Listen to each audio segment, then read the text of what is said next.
الصلاۃ والسلام علیک یا سیدی یا رسول اللہ، الصلاۃ والسلام علیک یا سیدی یا حبیب اللہ، کروڑوں درود کروڑوں سلام بے روح محمد علیہ السلام۔ صبح کو ابن زیاد کو مسلم کی اطلاع۔ بڑھیا کے بیٹے نے صبح جاتے ابن زیاد سے کہا، اگر میں مسلم کا پتہ بتاؤں مجھے انعام ملے گا؟ اس نے کہا کہ ضرور ملے گا، پھر چلیے اپنے گھر میں لے گیا۔ ابن زیاد کے ساتھیوں نے امام مسلم کے ساتھ بدتمیزی کی اور بیہودہ کلام بکے اور بیہودہ قسم کی انہوں نے حرکتیں کی۔ انہوں نے تلواریں نکال لیں۔ وہ 70 مسلم اکیلے تھے، مسلم 70 پر بھاری تھے۔ 70 کے ساتھ مقابلہ کیا، پھر زخموں سے چور ہوئے۔ آپ نے چند آدمیوں کو قتل بھی کر دیا۔ وہ کہتے تھے کہ شیر کو چھیڑ کر غلطی کی ہے۔ آپ کی تلوار چلتی تھی، وہ آگے بڑھتے تھے، آپ زخمی بھی ہوئے۔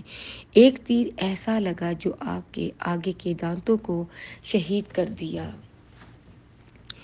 پھر آپ نے بڑھیا سے پانی مانگا۔ جب اس نے پیالے میں پانی دیا، بہت سا خون پیالے میں چلا گیا۔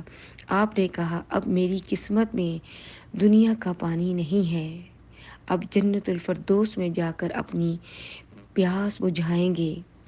ابن زیاد کو جب پتہ چلا، ابن زیاد نے دھوکے سے بلوایا۔ اس نے محمد بن اس کو بھیجا کہ اس کو مکاری اور سیاست کے ساتھ امام کو لے کر آئے۔ اس کے ساتھی گئے۔ انہوں نے اپنے ساتھیوں کو ڈانٹ کر، تمہیں لڑائی کرنے کے لیے تھوڑی بھیجا تھا۔ امام مسلم سے کہا کہ آپ چلیے، آپ کو ابن زیاد نے بلایا ہے کہ بیٹھ کر صلح کی تدبیر نکل آئے۔ امام مسلم نے کہا، میں بھی یہی چاہتا ہوں کہ صلح کی تدبیر لڑائی جھگڑا نہ ہو۔ اگر لڑائی جھگڑا کرنا ہوتا تو میں اس وقت کر لیتا جب 40,000 آدمی میرے ساتھ دارالامارت پر محاصرہ کیے ہوئے تھے۔ امام چلیے۔ جب آپ وہاں پہنچے، ابن زیاد پہلے سے اپنے ساتھیوں کو کہا تھا جب وہ اندر آئیں تو ان کو قتل کر دینا۔ جب دروازے کے اندر داخل ہوئے تو انہوں نے آپ کو قتل کر دیا۔ ادھر آپ شہید ہوئے، ادھر امام پاک روانہ ہوئے۔ جب امام عالی مقام کو کوفے کی طرف روانہ ہوئے تو راستے میں خبر ہوئی کہ امام مسلم شہید ہو گئے ہیں۔ آپ سب سن کر حیران و پریشان ہوئے۔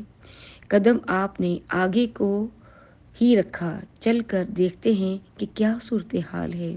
اگر ان کا مقصد لڑائی کا ہوتا تو اپنے ساتھ ساز و سامان بھی لاتے، اپنی عورتوں کو اور بچوں کو ساتھ نہ لاتے۔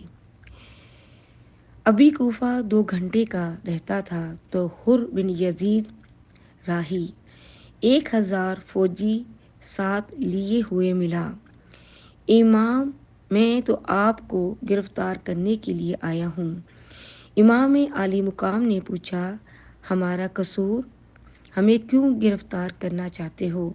یہ تو میں نہیں جانتا کہ ابن زیاد کا حکم ہے کہ آپ کو گرفتار کر کے ان کے پاس پہنچایا جائے۔ امام پاک نے کہا، ہمارا قصور؟ انہوں نے کہا کہ قصور یہ ہے کہ آپ نے ان کے خلاف بغاوت کی ہے اور یزید کے خلاف محاذ قائم کیا ہے اور لوگوں سے بیعت طلب کی ہے۔ آپ نے فرمایا، نہ ہم نے محاذ قائم کیا ہے اور نہ ہم نے بیعت طلب کی ہے، بلکہ اہل کوفہ کے بے شمار خطوط یہ ہمارے پاس موجود، ان کو دیکھا، ان نے ہمارے جان و مال قربان کرنے کا عہد کیا تھا۔ انہوں نے ہم پر جان و مال قربان کرنے کا عہد کیا تھا۔ انہوں نے ہمیں بلوایا ہے اور ہم آپ کے ہاتھ بیعت کریں گے۔ اگر اہل کوفہ بے وفا ہو چکے ہیں